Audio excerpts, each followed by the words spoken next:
City of Stevens Point Finance Committee meeting, recorded September 9, 2024.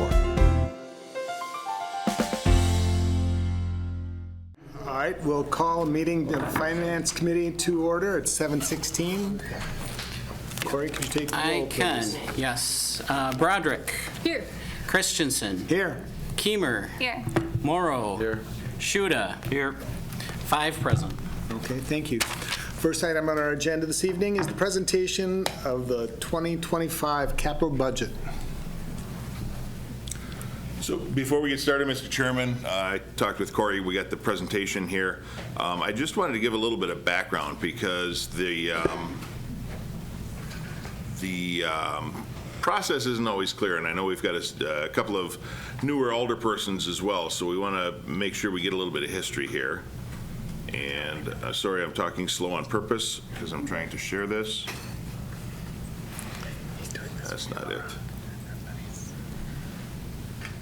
Where'd my Zoom go? There's my Zoom. There's my share. There we are. So I just wanted to I jotted some notes down about the process. So several years ago, we took an inventory of all of our capital assets and the life expectancy of those. Some of you were around, Alder Morrow, Alder Nebo, and I know you were there. Corey calculated what we would need to invest each year to meet the needs of just the inventory we had at the time. This is buildings, roads, vehicles, all of our capital items, and calculated out what we needed to do. Council then provided some initial direction, setting the capital expenses at about $5.5 million a year. As time went on, we've had to request an increase of that ceiling to $7.5 million in our annual capital budget based on the needs. Costs of things go up, and we've actually acquired a few more pieces of inventory. So we use that guideline as a plan for any additional inventory, new buildings, roads, increase in fleet vehicles. We need to make sure that we can sustain the assets that we add on, as well as keeping our assets that we already have within the expense guidelines that were set. So we've had to ask council to increase that $7.5 million on a few occasions because the cost of things increases and because the plan didn't necessarily account for the rising costs or the fact that 80% of our vehicles need to be replaced, right? It was, if we started out on a level playing field, we could put so much into capital each year and that would sustain it, but we already had an old inventory. The road conditions are, I think we're at a 4.5 average. Director could tell you on that one. So last year, the year before, we've asked the council to give us some additional leeway with those capital budgets, just because there were so many needs that staff had. And it's a lengthy process. We started this in June, I think, and getting the directors to go through and decide what their capital projects are going to be, then prioritize them. Then we meet, whittle it down, then we meet them a little more and whittle it down, think creatively, and you'll see some of that in Corey's presentation. So our 5-year plan shows significant needs in the coming years. So this year, it was important that we tried to hit that goal. Next year, if you look at the projected capital request from next year, I think it's 26 or 28 million. Now, some of that is through TID, but we whittle it down. The next couple of years, as Corey will show you in the presentation, we've got some significant increases. So to keep things as level as we can, we tried very hard to stick to that $7.5 million. So every year, our directors think very creatively, find innovative solutions, and each year we send out a capital budget worksheet and ask for the updates. Corey and I meet within each department and go over prioritized requests and see what options we have that might still meet our needs. And we've gotten pretty creative. I think at one point we painted the bottom half of the city garage because we couldn't afford to paint the whole building, and we needed to make sure that it was weatherproofed. So where the splash happens on the asphalt, we painted the bottom half. This year you've got some preventative maintenance on like the Buchholz Park swim lodge. And that's just to make sure things don't get worse and cost more in the end. So some of the highlights, and I want to stress this again, that every single department head works very diligently together and to make sure that we're doing things that are absolutely necessary and in the best interest of the city. Some of the highlights from this year's discussion and how we got to the projected 18 million in requests down to about 7.5 million. If you look, the projected requests were over 18 million. We got it down to just over 7.5 million. IT, cameras are a vital piece of public safety. We take suggested locations throughout the year from staff, including law enforcement, and there are several more being added in 2025, including 2 new parks and Lot 16, which was the site of a violent incident that ended in a fatality, as you probably remember. Because we continue to add cameras, the servers that run and store that data have become overburdened. And another server is required to make sure that the camera data isn't overwhelming the existing server, which is already over the recommended capacity. So this will also help in the event of a server failure. We could, in theory, use the other server as a backup because they're really supporting the same software, just a different number of streams. I'm sure Alder Broderick can relate to all of that stuff. We reduced the request for $100,000 for routine and usual computer replacements. We were able to do that because technology isn't changing quite as fast. All of our computers are pretty much updated now, and they're all pretty recent. We stay on top of it a little better now, so we could reduce that amount. DPW, a few years back, council decided to have all the taxpayers take on all the costs associated with sidewalk replacement. That $90,000 was added in the capital budget to do that. In keeping with the council's resolution to be 100% clean energy and carbon free by 2050, we took that off the 2025 capital budget, so there won't be any sidewalk replacement in 2025. However, Director Badoun is scheduled to attend a program for alternative pavements very soon. I don't remember where it is exactly, but the alternative pavements is particularly interesting because we're going to be able to hopefully find something that produces less carbon, and it probably won't work for roads, but I think we can do it for sidewalks and alleys. So being that it's going to produce less CO2, we're very much looking forward to that for 2026 and beyond. Road maintenance is a high priority that's been lacking since over a decade ago. Prior to that inventory that I mentioned earlier, we could rebuild a road about once every 150 years. That, of course, is not sustainable.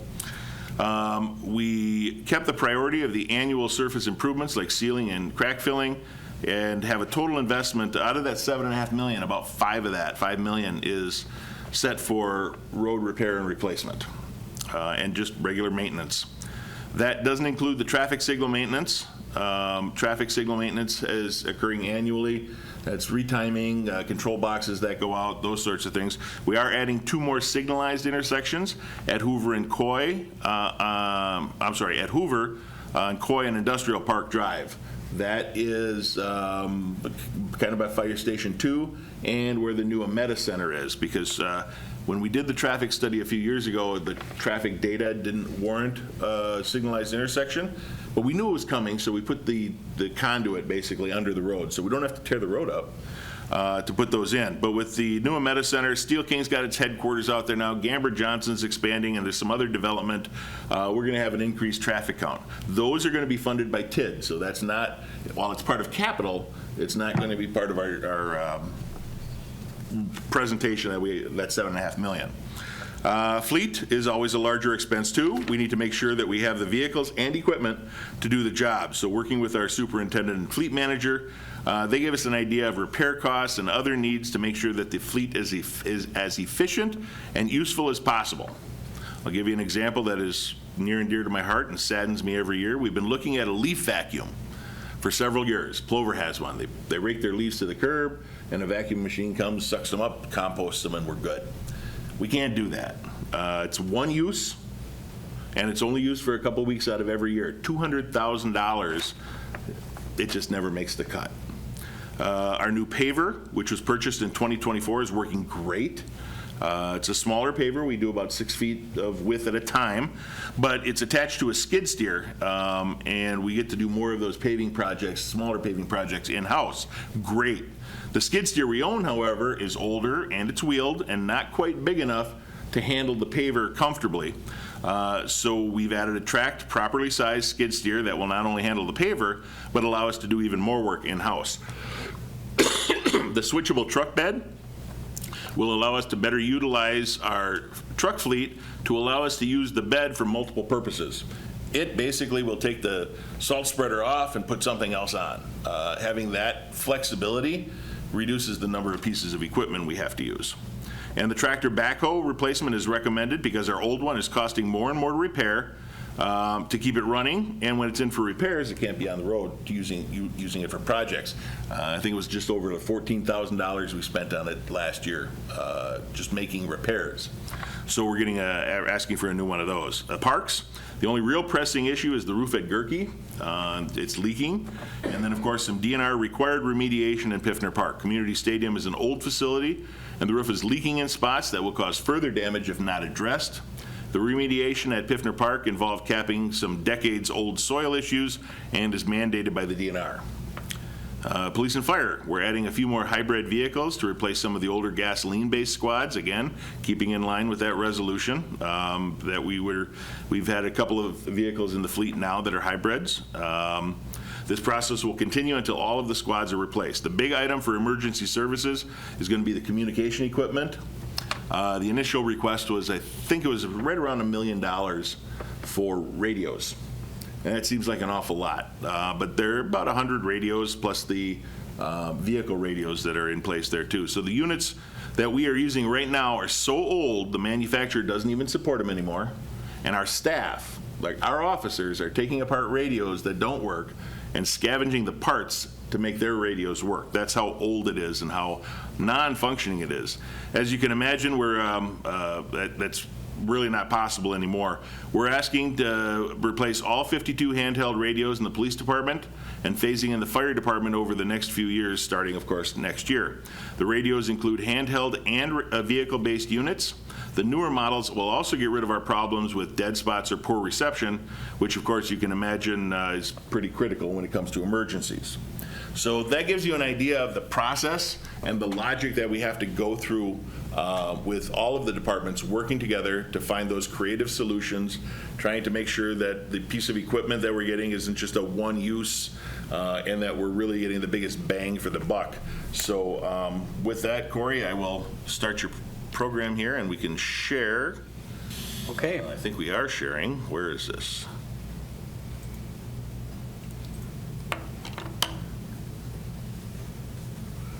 Come on.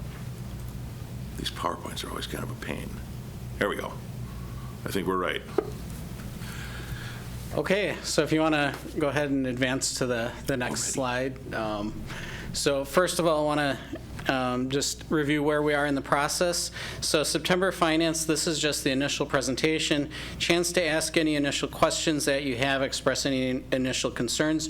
We're not looking for formal action tonight because we always try to give a gap between when we present budgetary information and then when you're taking action on it. And then October Finance and Council, we are looking for formal action. Both Finance Committee and Council can make any amendments, and then looking for formal approval. So if you have any questions or anything that you don't think of tonight that you want to ask between now and October, please feel free to do so. Staff is always very happy to answer any questions that you might have. And the other thing to note is after October Council and when this is approved, because supply chains are a little bit more backlogged than they were before COVID, we like to get started on actually ordering, the fleet vehicles or getting started on projects. So we are looking at that October approval as being a somewhat final approval of capital. So moving on to the next slide. What determines the size of our capital budget?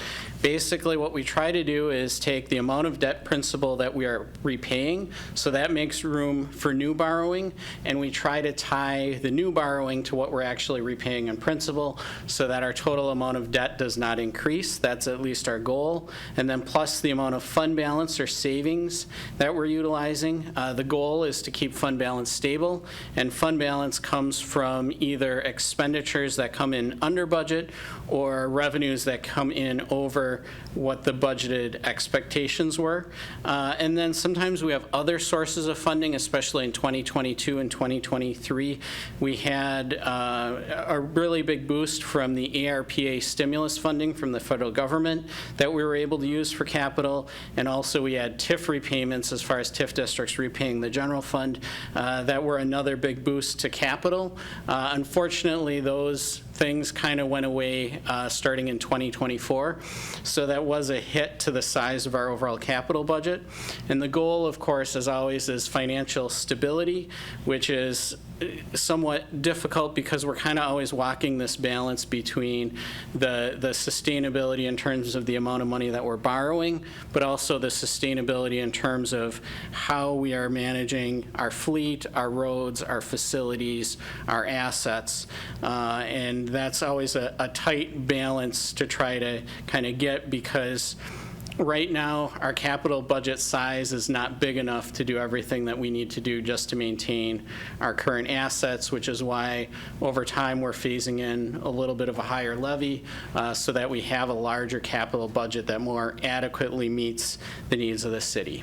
So moving on to the next slide, what we are proposing. So $7.5 million for the capital budget. Notice that that is lower than it was basically in 23 and 24. The difference is in 2023 we had the stimulus funding to utilize, we also had TIF repayments to utilize, and then in 2024 basically we made an exception to our usual guidelines and we borrowed more than what we were actually repaying in principal for 2024.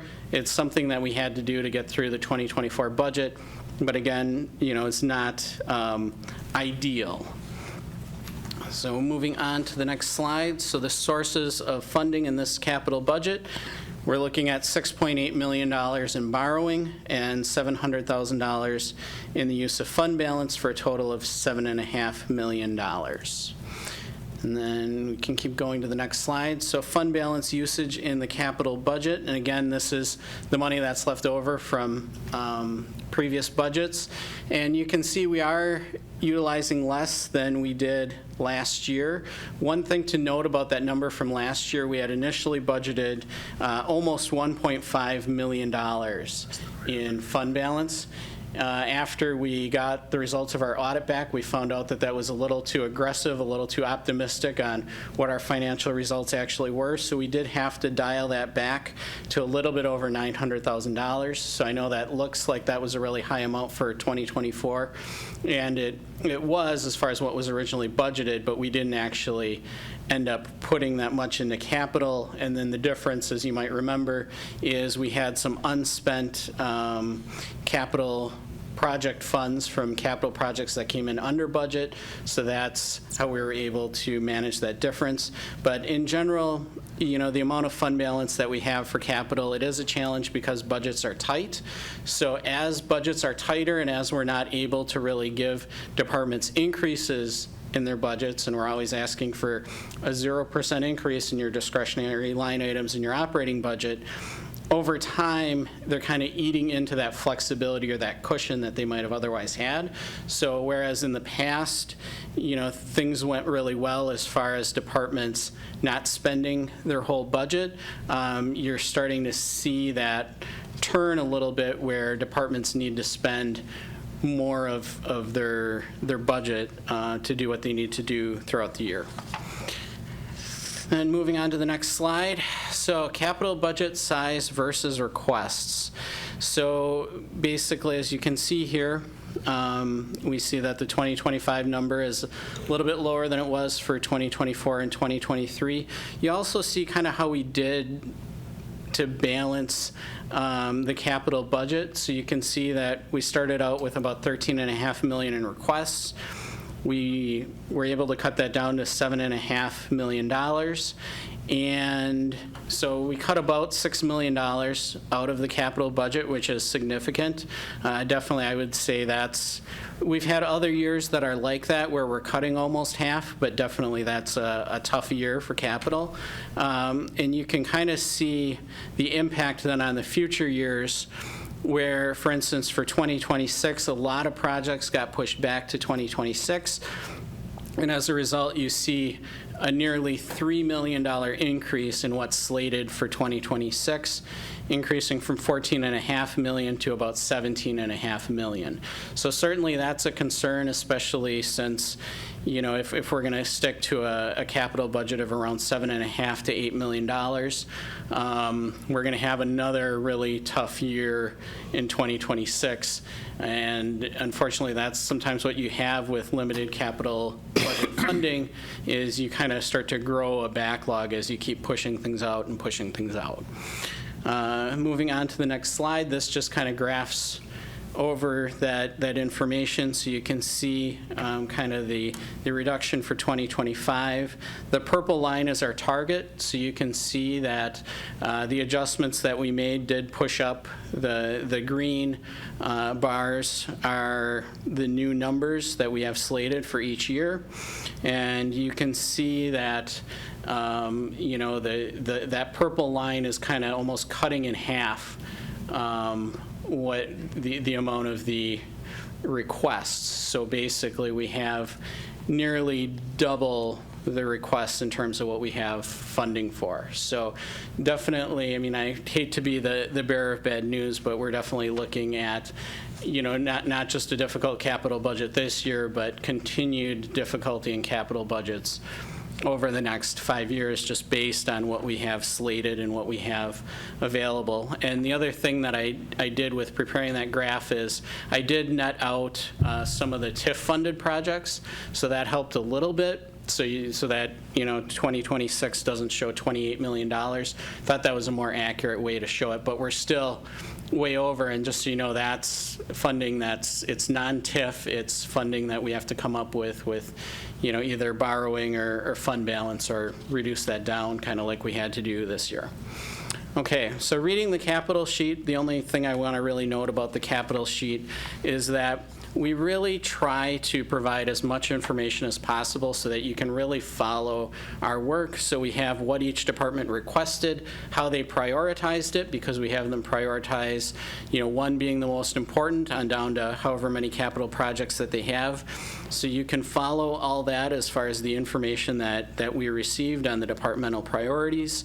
And then you have in the notes section, you have what happened to that capital project if it didn't get funded, you know, either that it was removed or it was moved to 2026 or moved to 2027. The other thing to note is, so we've got the budget requests just to the right of the prioritization, which is the amount of funding for that's paid for with the general city capital budget. And then we've got the funded by other sources that is funded by either TIF districts or utilities typically. So you have both of those pieces of information. The total of the two is the total cost of the project. I know sometimes I get questioned about that, and the reason why I set it up this way is because I need to be able to total that column to say, okay, this is the total amount that we're funding with the general city capital budget. Okay, so that was kind of the introductory information. Then we can move on to the actual 2025 capital projects themselves. And I know the mayor touched on you know, quite a few of these already, so I'll go through them, you know, relatively briefly, but the first one, we have $50,000 for citywide building maintenance. This is an annual item for anything that comes up. You know, heaters go out, air conditioning units go out, you know, you have a problem with a roof or windows or what have you. This is $50,000 for staff to be able to use citywide when there are building maintenance issues. And it's something that we've always kind of had in the capital budget, and it's something that we always kind of need to have in the capital budget because things do come up throughout the year. Information technology, so we've got $60,000 for replacing computers, $47,250 for network infrastructure expansion, and $34,500 for camera refresh or replacing cameras, and also expanding the number of cameras that we have. Airport, we've got one simple request, $33,000 for a mowing implement. What's a mowing implement? Is that like just a lawnmower? Yes, but it's a big lawnmower. Okay, big lawnmower, okay. Yeah, and I think it, and unfortunately Joel's not here, but it might be an actual attachment. It is, to use it's a PTO, power takeoff. Oh, the one that goes behind the tractor and? Yes. Okay. Yep. Okay, Department of Public Works, engineering, other than road projects, we've got $900,000 for the installation of 2 sets of traffic signals at Hoover and Coy and Hoover at Industrial Park / Patch. And that is funded by Tax Incremental Financing District 8. And one important thing to note is the expenditure period for TID 8 is closing next year, so this is a chance to kind of get something done before that expenditure period closes and we're no longer able to spend money out of that TIF district. Then we've got $150,000 for traffic signal improvements and $37,000 for survey equipment. Getting into road construction, we have 2 types of road construction. We've got a complete street reconstruction where we replace both the road surface and the utilities underneath, basically dig everything up and replace everything. And street resurfacing where we replace only the road surface, leave the utilities and curb and gutter in place. And getting into those specific projects, so we've got $2.2 million for a complete reconstruction of Washington, Lee, Grant, and West. Cost is just the city portion. It doesn't include the utility portion. And the total mileage on that is 0.85 miles. Then we've got $1,950,000 for a complete reconstruction of Madison, Monroe, Reserve, Wyatt, and East, and that's 0.78 miles. So a little bit unique. Usually we have some complete reconstruction and some resurfacing. This year it's all complete reconstruction, but that's just basically what the needs of the infrastructure are. Total miles, 1.63. This is important to note. Our target is 3.2 miles if we're going to replace a road surface every 45 years. So we're at about 51% of our target on road construction.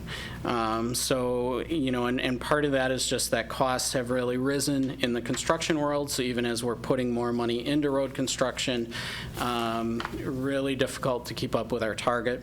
Then we also have $800,000 budgeted for road surface improvements. This is your chip sealing. Sometimes the Department of Public Works will do a resurfacing or they'll do a fall paving project. And then we've got $225,000 for the West Zinda Bridge rehab. There's also some matching funding from the state. So there's a state grant for $333,000 to also fund that project. The $225,000 is just the city portion or the local share. So the total road projects is $5,175,000. So about 2/3 of the overall capital budget. So looking at road construction budgets from 2018 to 2025, couple of things. You can see that we are still double what we were spending 6 years ago. So 6 years ago, 2019, we were spending about $2.5 million. Now we're just under $5 million. You can see that amount slipping a little bit. But kind of like I said, this year was a more difficult year for capital projects. And, you know, certainly in 2023, again, we had, you know, TIF district repayments. We had the stimulus money that helped us have a larger capital budget. So you can see that going down a little bit. But relative to the rest of the capital budget, you know, I think we're still doing the best we can with the resources that we have. Then moving on, Department of Public Works Business 51. So this is all funded either with TIF districts or it's funded with Business 51 funds on hand. We do have some money from the interjurisdictional transfer of Business 51 from the state to the city. We still have a little bit of money left over there. So we're looking at $1.7 million for the north side portion of Business 51 to complete real estate acquisition and utility relocation. It's paid for with TIF 5. We have $750,000 for the south segment Phase 2 design. That's paid for with Business 51 funds on hand. And then $500,000 for the south segment Phase 1 real estate acquisition and utility relocation, and that's paid for with funds from TIF 12, and that will require a transfer from either TIF District 5 or TIF District 9 in order to fund that. Then moving on, fleet vehicles and equipment, we have $180,000 for police department squads. They are going to be hybrids, like the mayor mentioned. We've got $165,000 for a tractor backhoe for DPW, $85,000 for a skid steer for Department of Public Works, $62,000 for a fire squad, $60,000 for a switchable truck bed system for the Department of Public Works, $60,000 for a pickup truck for parks, and $25,000 for an asphalt roller for Department of Public Works. For the fire department, we've got $100,000 for radio replacements. Their total request is $400,000, but due to the budgetary challenges, we actually split that out over 4 years due to budgetary constraints. That's $100,000 a year over 4 years. $35,000 for turnout gear, which is the protective gear that the firefighters wear when they're putting out a fire. $30,000 for training site updates, $25,000 for general fire equipment, $22,500 for fire hoses and nozzles, $20,000 for technical rescue equipment, $10,000 for communications, and $10,000 for fire station capital to fix some of the capital needs that the fire department has. Yeah. Corey, and I think it's important to know, because again, we've got some new alders. A lot of the fire department capital requests were moved from operational budgets a bunch of years ago. I think it was even before your time with John Schleiss as the comptroller, moving those from the operational budget into the capital budget. So they are effectively necessities. They're all number one priorities, which puts the fire department, generally speaking, at a bit of a disadvantage because it has to take things that they absolutely must have. You can't go into a fire without turnout gear or fire hoses or the proper equipment. So I wanted to make sure that the new alderpersons understand that. So it looks like a lot of little things, but many of those are really required. They were moved from operational to capital to help us better comply with levy limits. Mm-hmm. Yep, correct. So, and then the Parks Department, only 2 items this year. We've got $350,000 for the Gerke Park press box roof replacement, new windows and facade, and I know that's very much needed, that is, the roof is leaking there. And then $85,000 for the Cultural Commons environmental cleanup. And then the police department, just $550,000 for handheld patrol radios, and the chief has emphasized how important those are, that's the lifeline for our police officers to be able to communicate, especially if they get into a troublesome situation. So certainly an important capital project for the PD. So, and with that, take any questions on the 2025 capital projects that anyone has. Any questions on the committee? Alder Kiemer. Thank you. I have some questions about IT, and I think they're probably for Director Lemke, who I know isn't here, but I did notice that some of the network infrastructure and camera equipment, which you touched on, is being funded by the Fiber Utility Fund, and I guess I was just curious how you just determined that percentage and what the Fiber Utility Fund is for. Is it just for maintenance costs, or why more of that, I guess, isn't being used? Sure, and I can take that. I know Corey can talk to it as well, because again, we've been dealing with this for 3-4 months already. So some of the cameras are used for the utility department. The utility is user fee funded and not levy impactful. So anything that the utility does, they're actually working with us on the server too, because we have cameras at the utility garage and some of the other utility sites in the airport. So they split the costs where applicable. Okay. And what you see there is the splits for infrastructure, necessary infrastructure, and camera replacement or adding new cameras that have, at least in part, use with the utility. Alder Broderick. Yeah, I noticed one thing in particular was missing here from capital projects, and I was a little surprised. Back in July, we did approve additional funding for the Plover River Crossing project. It did go through committees and council with the understanding it would come out of 2025 borrowing, and I see it as listed as a #1 priority for parks. So I'm wondering if we could maybe hear more about what went into that decision and if there's any impact to the ultimate cost of that, given that there was so much negotiation involved in getting to that number in the first place. Yeah, we did work with Director Kramer on that one, and basically our understanding now is that that's now projected to be a 2026 expense, as far as when we actually plan to spend the money for that. Okay. Does that make sense? It's still in the approval process, because it's already been approved, but we won't incur that expense until 2026, so we don't need to put it in the 2025 capital. You're effectively, just like the fire truck and the garbage trucks, and the next item, you are committing future funds because of the priority. So it will be approved for 2026. Yeah, we definitely still plan to do the project, and, there's no concern Nothing's in there jeopardy. as far as, yeah. Good. All right, and then I do have a question. I noticed the mower at the airport, is that being paid for by utility funds? Is the airport also No. utility, or is that a separate enterprise, or how? Oh, the water sewer, that is rate-based. Okay. The airport is separate, so this will be through Out the of regular capital general budget. capital. Okay. Is that fee-based? Because the airport, you pay, Some of the airport users pay fees, but it is not funded solely by the users. Yeah, and so basically for both airport and transit, the city provides annual subsidies to both of those operations.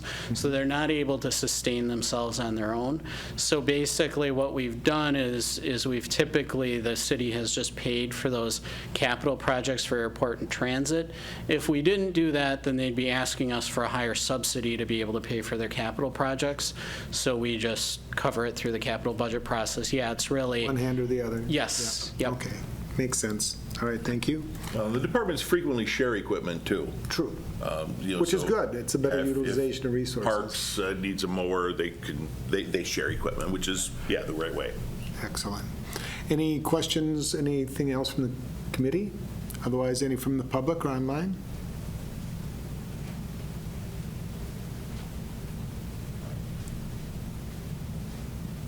I'm sorry if I missed this in a previous conversation. The remediation of the cultural commons, can someone share more details on that expenditure? Sure.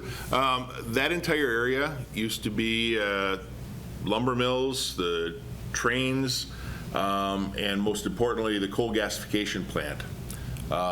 In the soil, there has been and continues to be contamination. The site on the east side of Crosby Avenue that is owned by Wisconsin Public Service, you remember from Riverfront Rendezvous, that's where some of the carnival rides were. There's a restriction on there, I believe it's no disturbing of the soil more than 18 inches.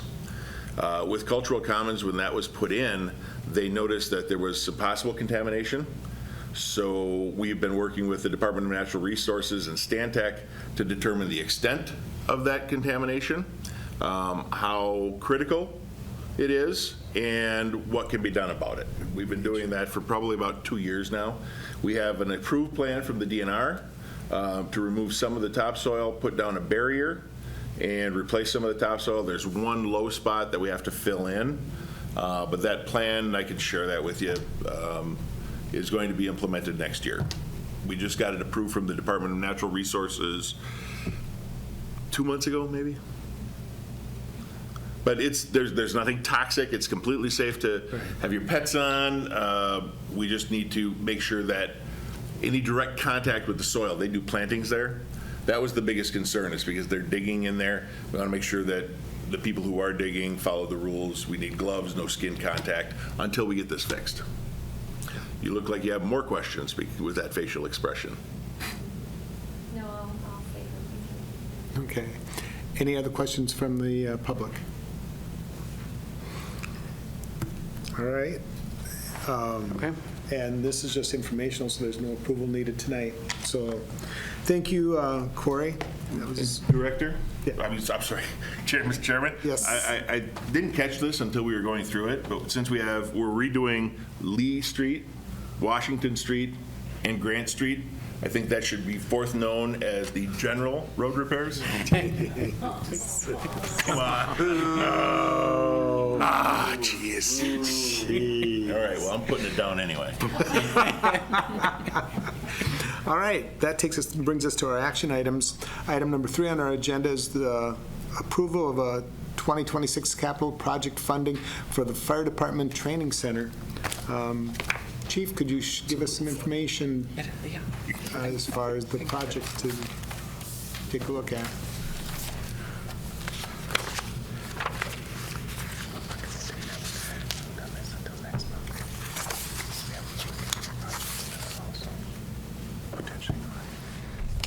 So I'm not quite sure how far you'd like me to go back, but to just give you the 30,000-foot view on our training site located at 3100 Whiting Avenue, like the mayor said, we have to have a plan.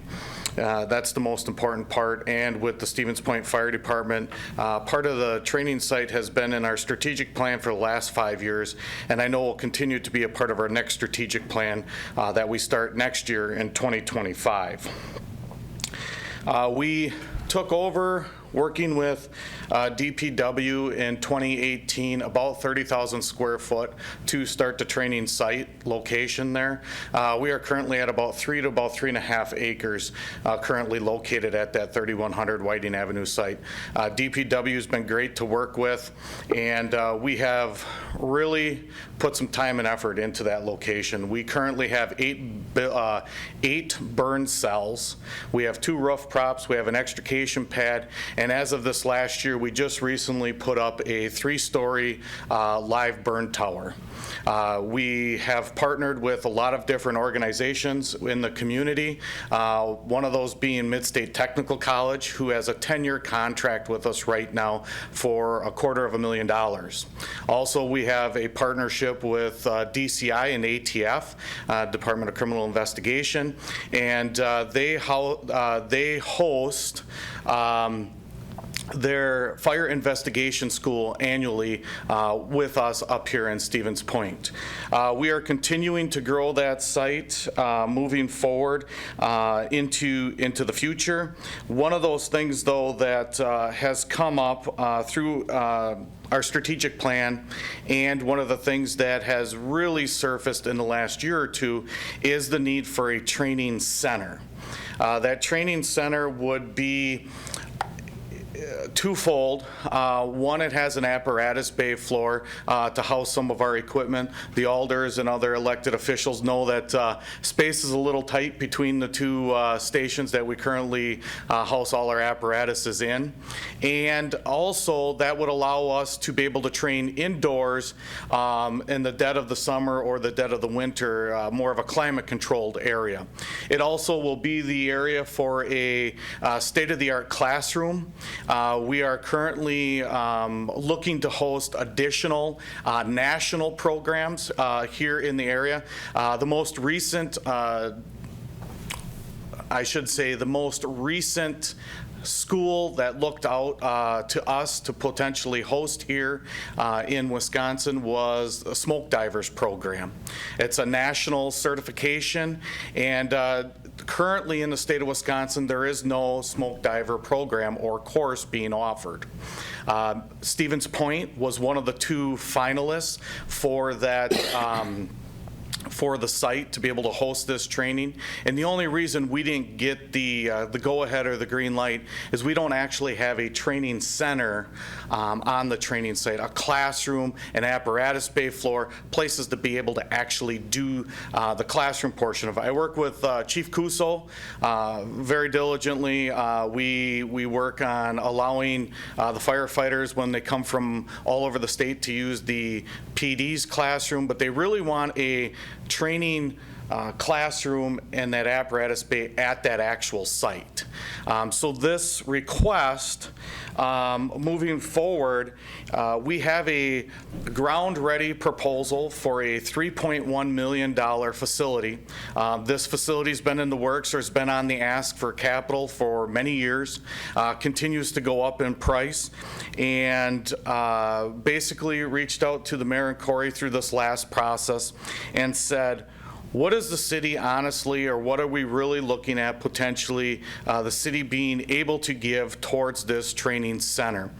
And we looked at about that 30% number, which equals about $960,000. The reason I'm asking where the city sits on this training center is because, again, members of my department have said, Chief, let's go out and partner with those organizations and those other people who want to partner with us. And they're exactly right, and I'm willing to do that. They also said, Chief, this is a need, this isn't a want. This is going to help us facilitate a better ISO rating.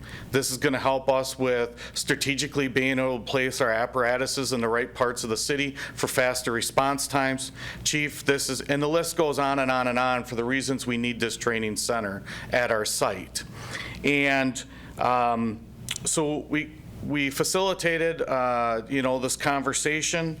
I'm looking to move this forward because the next step is to sit down with Midstate Technical College and see what Midstate is willing to put towards this center.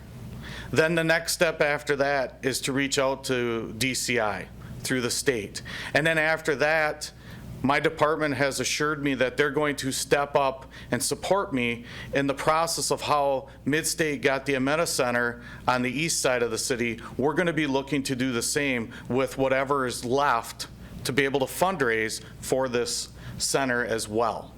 So city is going to give a large chunk. I'm hoping Midstate's going to give a large chunk.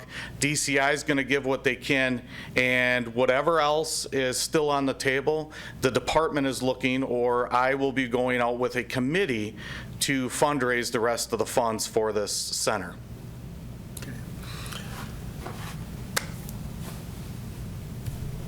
Any questions, Alder Keemer?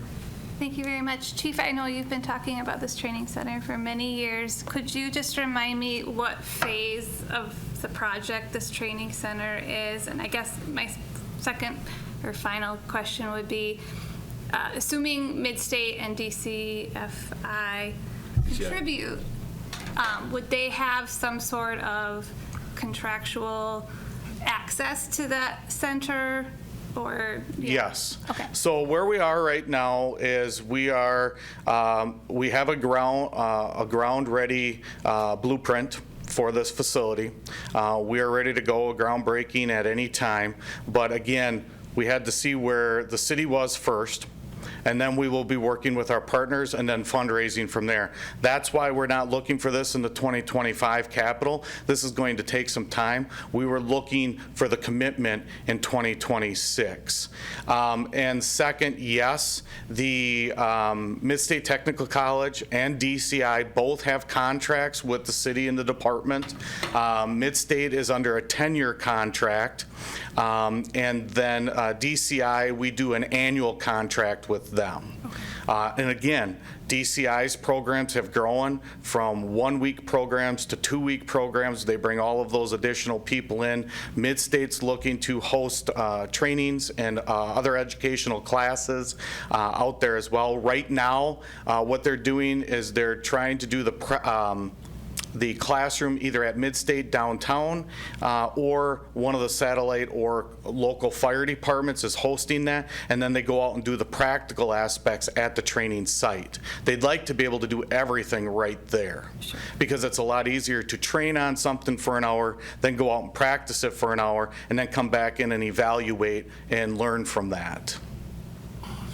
Yeah, and just to clarify, so would the training center be sort of the final phase of that training site, or there's additional? No, there's additional things in the works. This year, with what you saw in the capital and the approval, we're looking to add a trench and confined space area, and potentially also a collapse technical rescue area for training as well, working with DPW and concrete pillars and barriers and things like that. So even with the center coming, the site will continue to grow and expand and develop as a fire training site. Thank you. Any other questions or comments from the committee? I have a comment. I know this is similar to what Director Kramer did with Gerke Park. He got several stakeholders together, was able to work things out, and was able to develop and rehab the whole thing, really, to give us something now that's really a draw and an asset to our community and actually a revenue maker. And I know this is what the chief's plan is also, because we're in the direct center of our state, and so we get departments from all over. I mean, so I think it's a win-win for everybody, really. Okay. Anyone else in the committee? I will share, I had a good conversation with the chief this afternoon. I love the project, and I love the idea, and I love the concept of the collaboration with all the other organizations, and he does as good a job of groundwork as anyone I've ever seen. He always comes with well-prepared ideas. My one concern, it has nothing to do specifically with this project, because I think it's great. My only concern is the fact that we have, we'll probably be reapplying for a grant for a garage for the police department, which would also then incur some additional costs in that same year. We also have a potential of having to spend a significant amount of capital dollars for a city hall, whether we relocate in whatever location that entails, or if whatever type of construction. That very possibly could end up being in that same year. We've also had a request for a public works garage. And so I think, in this, I don't want this in any way, shape, or form to reflect negatively on this project. So I think it's a great project. But I think we have to take a kind of a cohesive look over all of those different needs. We got this information on Friday, and I'm just not, I myself, I'm not comfortable moving on it right away. And I shared that with the chief, and he totally understood that. So that's just, I guess, my viewpoint. I love the idea, I love the concept, but I'd like to take a look at it in context of all those potential capital needs that may be coming in that same year. So that's where I'm at. A motion would be in order from the committee. I would like to make a motion that we delay this a month, allow us to get exactly what you, because I feel the same way that you do. Project's great and everything, but what we just heard from Corey, I'm not ready to commit another $1 million without getting a better umbrella feeling going forward. So I would submit that I would like to move this back a month. Okay. I'll second. Motion by Shuda and a second by Broderick. Any other comments? Comments from the public? I'm new to this, and so context is everything, right? I'm curious what other cities with fewer than 30,000 people have in terms of mowers for airports, training facilities for our firefighters who we want to be well trained.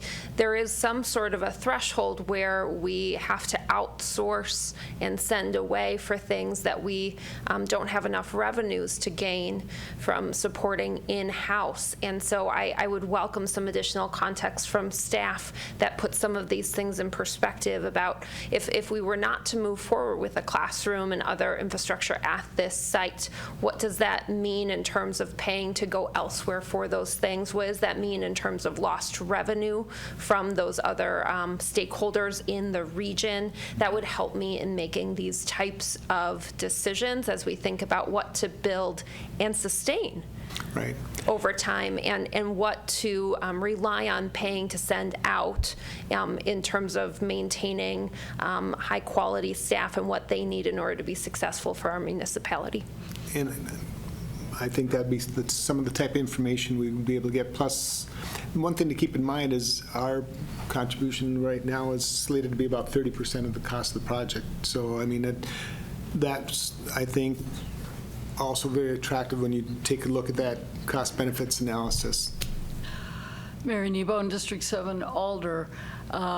I don't think this number is correct now. It's probably higher, but 2 or 3 years ago, one overnight stay generates $162 in tourism revenue for the city. So every training that our police department does and every training that our fire department does that draws 15, 20, or 30 people is going to generate a lot of tourism revenue. And that's not something that we can really quantify, but just by the base of the numbers that attend these trainings, you could multiply that number by the number of trainees in the course of a year to see how much money these kinds of things bring in. So I'm in support, just for the benefit that it brings to the greater community. Yep. Alder Nebo and I had thought of the same thing, and I think that'd be good information too, to know how many of those trainings are multiple day trainings and would probably entail, and what percentage of people are people that drive in. One thing we do have is a great central location, and so we are very attractive for those types of things, and so that would be really good information if you'd be able to share some of that this next meeting as well. And we can provide some of that data. I do know just this last year, because the mayor is usually asked to speak at some of these conferences, just like I am for the welcoming. Chief Cuso has his honor guard at these welcomings. And you know, just thinking back over the last few months, I know the State of Wisconsin Firefighters Association had their conference here earlier in March. I know the IAAI, the Arson Investigation Conference, is always held here in June. The MABUS Conference, Mutual Aid Box Alarm System, just happen to have it on the front of my cover here. Their conference is coming up this month, and there's a 4-day conference, and they attach to WEM. And then there's also the DCI conference that comes up and has this class every fall. These conferences have also approached me when the site is established and finished. They would like to have hot classes out there, and what that means for the fire service is they teach in the classroom for a portion of the day or one day during the conference, and then they go out and they actually train on what they learned at that conference. So again, Stevens points to home of a half a dozen to a dozen annual fire department conferences, you know, yearly, because of what we provide here and how centrally located we are in the state. But I can get some of those numbers, and looking at some of the other departments, like I was just in Superior a few weeks ago, and Superior is about the same size, and they have 3 stations, plus they have a fire department garage and training center as well. So I can pull some of that data up for similar sized departments as far as cities concerned, and report back on that data next month. Excellent. Okay. Alder Kiemer. Thank you, Chair. I completely understand sort of the hesitation or concern. As the comptroller just said, there's $17 million to $30 million of projected costs if you include what would be budgeted and what would be TIF funded. That said, I just want to say, if this is a project that we are looking to have outside partners participate in, having the city make a commitment will set up the fire department to be much more successful. So I do understand that kind of gives other partners, I think, more ease or more willingness to kind of chip in themselves. So. Absolutely. And that's where my partners are at this point, is they're looking to see where the city was and where we were going to start, and then move from there. And you know, when you look at the technical college, their fiscal year, is July to June. And so they would be committing the following year. And they want to see what the city's looking to commit. DCI, the same thing. They're looking to see, we have to take that first step, and then those partners are going to step up and stand side by side with us. That's why I think the October date probably works pretty well, Mayor. Yeah, and I think that would work well, too. I want to remind all of the alderpersons that we have opportunities at any given time to go visit the departments, tour the departments. I strongly suggest you take advantage of that to understand what they do and how they're working with the limited resources that they have. So please take advantage of that. Go out to the wastewater treatment facility. That's one of my favorite places. It sounds weird, but we are doing some crazy innovative things over there. Take a tour of the fire training facility. If you haven't driven by it, we were there just the other day. Driving through, I was showing somebody the facility there. You can do a ride along with the police officers. You can see problems that can occur with, shutting the car off, logging in and logging out of the systems and trying to get that computer access. And it's really, really beneficial. And that's open to any of the alderpersons at any time. So you have a better understanding of what we're doing and how we're making do with what we have. To Alderperson Guthrie's comments, because I don't think your comments were specifically towards the fire training facility. You mentioned the mower implement. I don't know off the top of my head. We can certainly find those answers, but I can tell you that just from discussions with the staff, you have a batwing mower that covers 7 feet at a swath. An implement that's larger covers more. If you haven't seen the snow removal equipment at the airport, you need to go out there after a snowfall. It is impressive. And a lot of that was donated through Century Aviation. Yep. And, before they were out there with the little plows and they could do 5-6 feet at a time, this thing is done in 2 swaths. It's crazy. But that speaks to the efficiencies that we're able to do more with less. Having the right piece of equipment allows our staff to get more done. The same way we did it with the infrared patcher, and now the new paver. All of those things are making us more efficient with a different piece of equipment. So we'll try and get some of the information from the directors. If you have specific questions on the capital requests, any of the alders, send those through the department heads. They can give you the whole story. We've been through it for, like I said, the past couple of months. So that's generally what it is. And I want to thank Alder Morrow and Alder Kiemer. Alder Kiemer of that Friends group built an entire park with fundraising. And like Sean said, that's the same thing that happened at Gerke. This is, it's been in the budget. You've seen the plan. We budget out for 5 years. Now those change from year to year, but that gives you a general idea. So it's not like this was suddenly dropped on everybody on Thursday or Friday. But it's one of those things where if the city makes that solid commitment up front, it's much easier to get those community partners. The Ameta Center was raised almost exclusively through donations. I think there were 155 different donors. They have rooms. If you haven't been there, get a tour of that facility as well. But they have sponsorships for all of these things, and you get the community partners to buy in. But it's that initial stakeholder, right? Like if the city isn't behind it already, why would I get behind it? Yep. So it's that commitment. Another option that you have is we're at our goal for that $7.5 million. It originally was in this year's request. You could add it to this year's capital budget, and you wouldn't have to worry about it next year. But that would be a decision that you would need to make. Because we didn't need to spend it this year, we chose to bump it to 2026. And having that commitment or that affirmation still allows the chief to get his stakeholders together and has the commitment of the city so he can fundraise for it, but the expenditure wouldn't occur until 26. That's why we're looking for the commitment now. And we'll have that option in October. Yes. So the motion on the floor is to move this to our meeting, action on this to next month's meeting in our October meeting. So all in favor of that motion would signify by saying aye. Aye. And opposed to be no. All right. Thanks, Chief. You bet. All right. Then that takes us to approval of claims paid. Corey, do you have any you'd like to highlight for us? Yeah, so if you looked at the list, you might have noticed we've got a couple of big ones in there, a lot of expenses for August.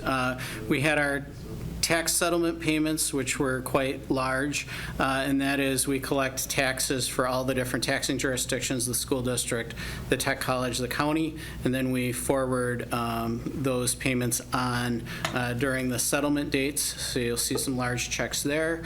And then you'll also notice in August is typically when we make our pay-as-you-go development incentive payments to developers that we have contracts with. So there are some large payments for those, and then numerous large payments for capital projects, especially road projects. 'Tis the season for road construction. You can notice some pretty large checks for those as well. Okay. Is there a motion to approve claims paid as presented? Motion to approve claims paid. All right. A motion by Morrow. Is there a second? I'll second. Second by Alder Kiemer. Comments? All right, then all in favor signify by saying aye. Aye. Aye, and opposed would be no. And that passes unanimously. All right, that will then bring us to our, that's our closed session. Go into closed session. Pursuant to Wisconsin State Statutes 19.85, parenth 1, parenth E, deliberating or negotiating the purchasing of public properties, the investing of public funds, or conducting other specified public business whenever competitive or bargaining reasons require a closed session on the following. A, negotiating the extension and/or exercise of real estate purchase options in tax incremental financing District 9. And then we may be reconvening for possible action. Mr. Chairman, I would expect that we would reconvene for action. I would expect that as well. So Seth, make note of that. Yep. So, that's a roll call, right? It is a roll call. A second Well, and a we need a roll call. motion to go into close first. Motion to go into closed session. Motion by Morrow, is there a second? Second. Second by Broderick. Roll call. Okay, Broderick. Aye. Christensen. Aye. Keemer. Aye. Morrow. Aye. Shuda. Aye. Okay. Well, that doesn't say that. All right, you're good, Mr. Chairman. All right, we're back in open session. A motion to extend the options as discussed would be in order. Motion so moved to Okay. extend the options as presented. Okay. We have a motion by Alder Morrow. Is there a second? I'll second. Second by Alder Keemer. All in favor of that motion would signify by saying aye. Aye. Aye, and opposed would be no. That passes unanimously. And then our second motion would be to exercise the options as discussed on the two parcels discussed in closed session. So moved. Moved by Alder Broderick Second. and a second by Alder Shuda. All in favor of that motion would signify by saying aye. Aye. Aye. Opposed would be no. That passes unanimously. We are adjourned at 8:35. A video of this meeting is available for viewing on the city's website, stevenspoint.com/videos.